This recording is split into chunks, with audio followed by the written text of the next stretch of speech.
Story: The Shadow at the Old Tower.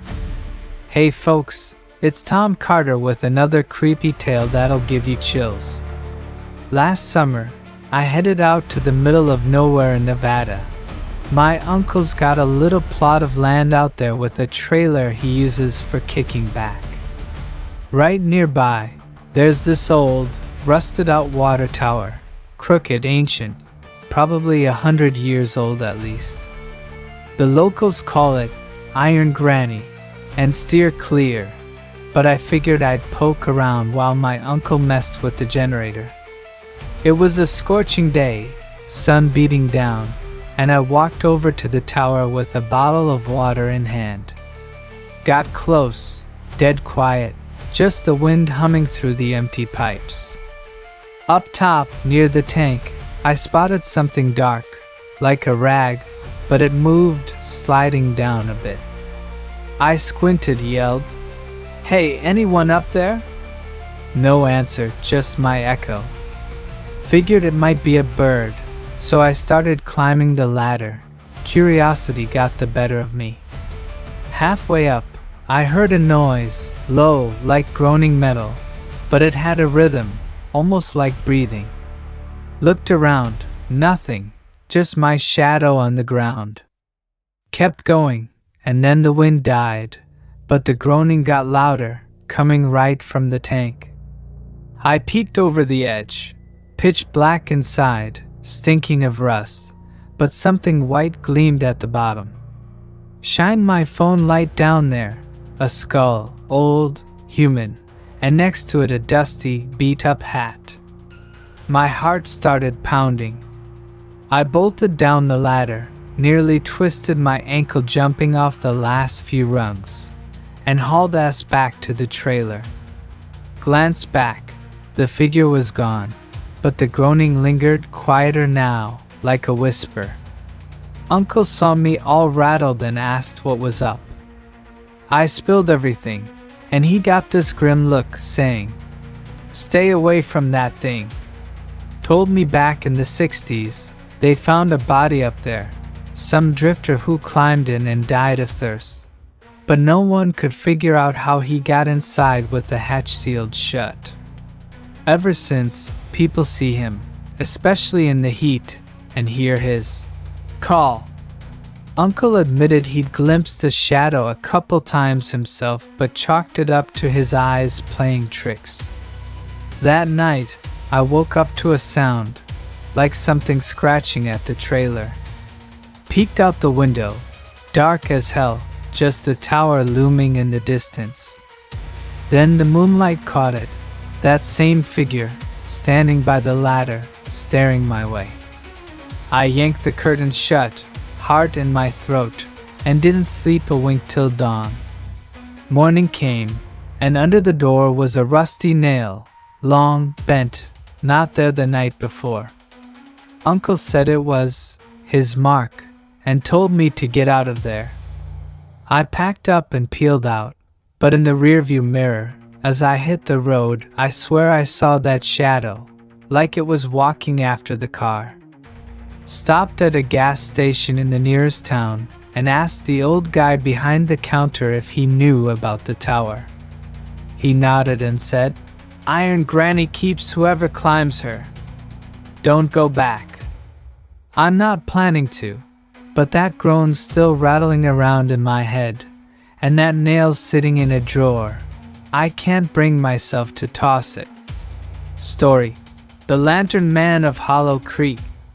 Hey folks, it's Tom Carter with a story that'll send shivers down your spine. This happened last fall when I took a weekend gig helping my cousin Jake fix up an old cabin he'd snagged cheap at an auction. It was out in the sticks of West Virginia, nestled by a little stream the locals call Hollow Creek. The plan was straightforward: patch the roof, shore up the walls, get it livable so he could use it as a getaway spot. The place was a wreck, sagging porch, windows caked with cobwebs surrounded by dense woods. Jake said the previous owner vanished about a decade back, which is why it went for peanuts. Didn't faze me much, I've always liked old fixer-uppers, and the extra cash didn't hurt. We rolled in Friday evening.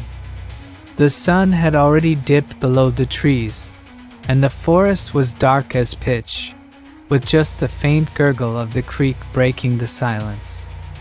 While unloading tools, I caught a glimpse of a light in the distance, dim, orange, swaying like a lantern. It flickered for a moment, then vanished. I asked Jake if he saw it, but he shrugged it off, saying, "Probably a hunter." We hauled our stuff inside. And right away I noticed how cold it was, not just chilly, but a bone-deep draft seeping from the corners. Jake got a fire going in the fireplace, and we crashed for the night, figuring we'd tackle the work come morning. I woke up in the middle of the night to footsteps, slow, heavy, right outside the door. Thought it was Jake hitting the bathroom, but he was snoring downstairs on the couch. Grabbed my flashlight, peeked out the window, nothing but swaying trees. Then I saw that light again, the same orange glow, closer now, drifting along the creek. It moved back and forth, dipping behind bushes, then popping up again. My pulse kicked up, but I told myself it was just an animal catching the beam in its eyes and crawled back into bed. Sleep didn't come easy, though. The footsteps started up again, louder, and something scratched at the porch like nails on wood. Come morning, I told Jake about it, and he laughed, saying I was imagining things from exhaustion. We got to work on the roof, hammering nails, hauling planks, making decent progress. Around noon, I noticed the shed out back. The door we'd left shut was cracked open. I poked my head in, rusty shovels, cans of nails, and a filthy, torn raincoat slumped in the corner. As I stared at it, I heard a rustle, like someone brushing past the wall outside. I bolted out, circled the shed, nobody. Jake yelled at me to quit goofing off, but then I spotted footprints in the mud, big, barefoot, heading toward the creek. Showed him, and he frowned but brushed it off as a bear. By evening, we'd wrapped up the roof and lit a fire in the yard to grill some burgers. The woods were dead quiet, just the crackle of logs. Then I saw it again, that orange light, now just beyond the trees, maybe 50 yards out. It swayed like someone was walking straight for us. I jumped up, shouted, "Hey, who's there?" Jake grabbed an axe and stood with me, but the light froze, then winked out. We stood there, ears straining, and a voice rasped from the trees, low, gravelly, "Get out." Jake muttered, "Wind's messing with us," but I could tell he was spooked. That night, the footsteps came back, inside the house this time. I was lying on an old mattress upstairs, listening as they creaked up the stairs, step, pause, step. The bedroom door was shut, but I heard breathing on the other side, ragged, wheezing. I grabbed my flashlight, yanked the door open, nothing, just dust in the hall. Ran downstairs, woke Jake, and we searched the place top to bottom. Found nothing except an old oil lamp on the kitchen counter, rusted, cracked glass, not there before. Jake went pale and said it wasn't his. Morning hit, and we decided to check the creek, figure out where those tracks led. Found a shallow pit on the bank, overgrown with weeds, and inside were bones, small, animal-sized, and a moldy rope. As we stood there, the light flared up again, broad daylight now, hovering over the water. A figure in a raincoat, lantern in hand, stared at us. I yelled, but it stepped into the creek and vanished, leaving ripples spreading across the surface. Jake cursed, and we booked it to the truck. On the drive out, he admitted he'd heard whispers about the Lantern Man, supposedly the old owner who drowned in the creek, guarding something he left behind. Folks who stayed in the cabin too long tended to disappear. We ditched the tools and peeled out. Back in town, I asked an old guy at the gas station if he knew about the place. He nodded and said, "Hollow Creek don't take kindly to visitors. The one with the lantern runs them off." Jake sold the cabin for half price the next day, and I still hear those footsteps in my dreams. He left that lamp behind, but sometimes I swear I catch a whiff of oil in my apartment. Story: The Light at the End of the Tunnel. Hey folks, it's Tom Carter with another tale that'll make your blood run cold. This happened last winter when I went to visit my old buddy Sam in a small town out in Ohio. He just moved there and kept bugging me to check out his new place, a beat-up brick cottage on the edge of a forest, right by an abandoned railroad line. Sam said he got it dirt cheap because the locals avoided the area, though he didn't say why. I figured I'd spend the weekend helping him fix it up and get a break from city life. I pulled up on Saturday afternoon. Snow blanketed everything, the air was crisp, and it was dead quiet. No cars, no people, just crows cawing in the distance. The house looked rough, peeling paint, cracked basement windows, but inside it was warm. Sam had the wood stove going. We cracked open some beers, caught up, and he mentioned an old tunnel nearby, part of the railroad that shut down back in the 50s. He wanted to hike out there, snap some pictures, but didn't feel like going solo. I was game. I've always been into creepy old spots, and what's the worst that could happen? Sunday morning, we geared up, flashlights, heavy coats, a thermos of coffee. The tunnel was a half-hour trek through the woods. When we got there, something felt off. The air at the entrance was thick, reeking of dampness and something metallic, like rust. The tunnel looked like a black maw, cracked walls, rotted rails, and a faint light at the far end, probably the other side. Sam said it was short, maybe 1,000 feet, so we headed in. For the first few minutes, everything was fine. Our footsteps echoed off the walls, and our flashlights picked out patches of moss and splintered boards. Then I noticed the light ahead getting brighter, not daylight, but a warm yellow glow, like from a lamp. Sam saw it too and cracked a joke about someone living in there.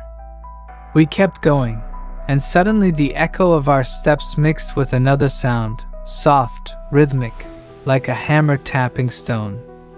I stopped and asked, "You hear that?" Sam nodded but said it was probably dripping water. A few steps later, the light up ahead flickered and went out. We froze. The silence hit hard. I could hear my own breathing. Then the tapping came back, closer now, along with a dragging sound, like something heavy being pulled. Sam swung his flashlight forward. Nothing but darkness. I suggested turning back, but he insisted we were almost through. We took maybe 10 more steps, and my flashlight started flickering. I shook it, useless, even with fresh batteries. Sam's light started acting up too, and that's when we saw him. Up ahead by the wall stood a man, tall, in an old worker's jumpsuit, holding a glowing lantern. Couldn't make out his face, just a silhouette, but the lantern burned bright, casting shadows that danced on the walls. I shouted, "Hey, who are you?" No answer. He turned and walked deeper into the tunnel, where the light couldn't reach. The tapping got louder, and I felt the ground tremble under my boots. Sam grabbed my sleeve and whispered, "Let's get out of here." We bolted back, not looking behind us, until we stumbled out into the cold air. Back at the house, we caught our breath over coffee, but our hands were still shaking. Sam admitted he'd heard rumors from the neighbors, something about a worker dying in the tunnel years ago, spotted since with a lantern. I thought he was exaggerating, but that night I woke up to the same tapping sound from the tunnel. Looked out the window. A yellow light flashed near the woods, just like that lantern. Sam was awake too, staring into space downstairs. Morning came, and under the door we found a chunk of coal, black, wet, like it had just been dug up. I left the next day, and Sam decided to sell the place. Later, he told me he dug through the local library and found an old article. In 1952, a collapse in that tunnel trapped a worker named Jack Hill. They never recovered his body, but people kept seeing his lantern afterward. I can't shake that tapping sound, and every time I catch a yellow glow in the dark, my heart skips a beat. Sam moved back to the city, and I'm done signing up for adventures like that. Story: Voices Beneath the Ice. Hey folks, it's Tom Carter with a story that still keeps me up at night. This went down last February when I headed up to Minnesota to visit a distant relative I barely knew, Uncle Ray, a bearded oddball who lived by a frozen lake called Silver Hollow. He'd roped me into helping with some project of his, promising a few bucks and a chance to see the northern wilderness. I was in. City winter was dragging me down, and I figured it'd be an adventure. I got there in the evening. The lake was locked under a thick sheet of ice, ringed by pine trees and Ray's place. A log cabin with a crooked chimney looked like it might collapse any second. He greeted me with a whiskey-soaked grin and dragged me straight out to the lake before I could even unpack. Out on the ice, he'd rigged up this bizarre contraption, a homemade drill made from old pipes, a lawnmower engine, and a tangle of wires. He said he wanted to bore through the ice and record voices. I thought he'd lost it, but he shoved a tape recorder in my hands and told me to listen. We fired up the drill. The ice groaned and splintered, and after half an hour, we had a hole 3 feet wide, with black water steaming in the cold. Ray lowered a microphone on a long cord into it, hooked it to a speaker, and hit record. At first, it was just silence, the wind whistling in my ears. Then I heard it, a low hum, like singing, but not human. It rose from the depths, weaving together, forming words I couldn't catch. Ray smirked and said, "They're always down there, under the ice. Nobody listens." I asked who they were, but he waved me off and hauled me back to the cabin. That night, I couldn't sleep. The hum from the tape looped in my head, and the lake outside gleamed under the moon like it was alive. Then came a rustle, like someone walking on the roof. I grabbed a flashlight and stepped out. Nothing up there, but the ice on the lake had a fresh crack, long and jagged, that wasn't there earlier. Back inside, Ray was at the table, headphones on, muttering to himself as he replayed the recording. Next morning, he showed me an old journal, tattered, pages faded. Said he'd found it in the basement when he moved in. It belonged to a fisherman from the 20s, scribbling about voices under the ice. Maybe fish, maybe spirits, singing in winter and luring folks out. The last entry read, "They're calling my name. Going tonight." Ray claimed it wasn't just stories. He'd heard his own name in the hum and wanted to figure out what they wanted. I told him we should leave, but he insisted we head back to the lake. That afternoon, we ran the recording again. The hum grew louder, the words sharper, and then I heard it, my name. Tom, cold and stretched out like a sigh. My hair stood on end. Ray laughed, calling it, "There, hello?" Then the eyes beneath us shuddered, not cracking, but bulging up, like something pushed from below. I bolted for shore, but Ray stayed, yelling into the hole. "What do you want?" The water swirled, and a light rose from it, not bright, but murky, greenish, like swamp glow. It shaped into something, long, fluid, with eyes like dark smudges in the deep. I screamed for Ray to run, but he stood there, mesmerized, as it touched him. The ice gave way, and he sank, no sound, no splash. I raced to the cabin, grabbed the keys to his beat-up truck, and peeled out for town. The cops didn't buy my story, figured he'd drowned drunk, but wouldn't send divers, too cold. I headed home, but a week later, I found that tape in my jacket pocket, the one Ray left in the recorder. Back in my apartment, I played it. The hum was there, but now with two voices, one alien, the other Ray's, whispering, "Tom, they're waiting."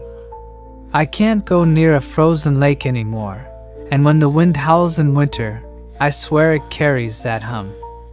The tape's stashed in my basement, but sometimes I hear it kick on by itself, a faint rustle from the dark. Story: The Puppet on Strings. Hey folks, it's Tom Carter with a story that still feels like a nightmare, but I know it was real. This happened last summer when I drove up to a tiny town in Maine to pick up an old trunk my Aunt Edna left me in her will. She'd passed a couple months earlier, and I didn't even know she'd remembered me until her lawyer called. Edna was an odd one, lived alone, made dolls, and sold them at craft fairs. I'd only met her a handful of times as a kid. The lawyer said the trunk was waiting at her house, and all I had to do was grab it. I rolled into town in the afternoon. The streets were deserted, the houses old with peeling paint, and Edna's cottage looked straight out of a horror flick, crooked shutters, ivy choking the fence. The lawyer, a wiry old guy in a gray suit, met me on the porch, handed me the keys, and warned, "Don't linger. Edna wasn't your average lady." I nodded, figuring he was just eccentric, and stepped inside. The place smelled of dust and something sweet, like stale candy. Shelves lined the walls, packed with dolls, dozens, hundreds, all different, porcelain faces, frilly dresses, buttons for eyes. They stared at me from every angle, and I felt a chill crawl up my spine. The trunk was in the living room, wooden, carved with flowers, locked with a small padlock. I found the key on a table, popped it open, and froze. Inside was a doll, unlike the others.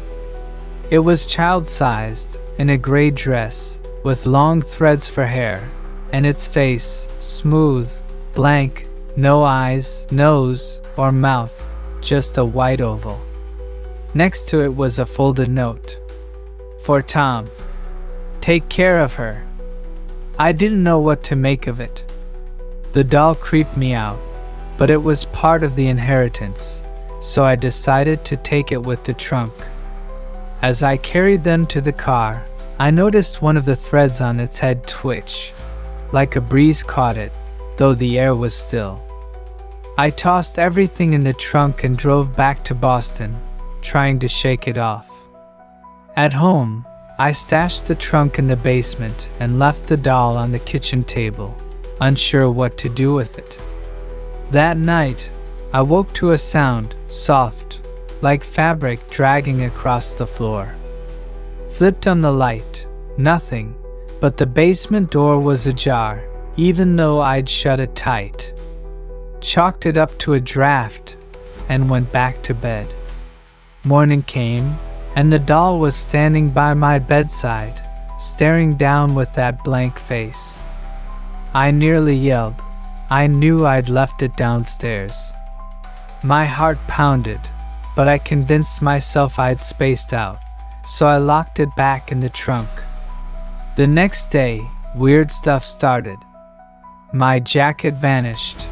Found it in the basement, neatly folded by the trunk. Then came footsteps, light, like a kid's, darting around the house. That night, the dragging sound returned, and I caught a shadow in the hall, thin, with threads for hair. I chased it, but it was gone, and the trunk in the basement was open, key still in my pocket. The doll sat inside, but now it had a mouth, a crooked red line, like someone scribbled it on with marker. I called the lawyer, demanding answers. He went quiet, then said, "Edna believed her dolls were alive. That one's the last special. She wanted you to have it." I asked what to do, and he muttered, "Get rid of it if you can," before hanging up.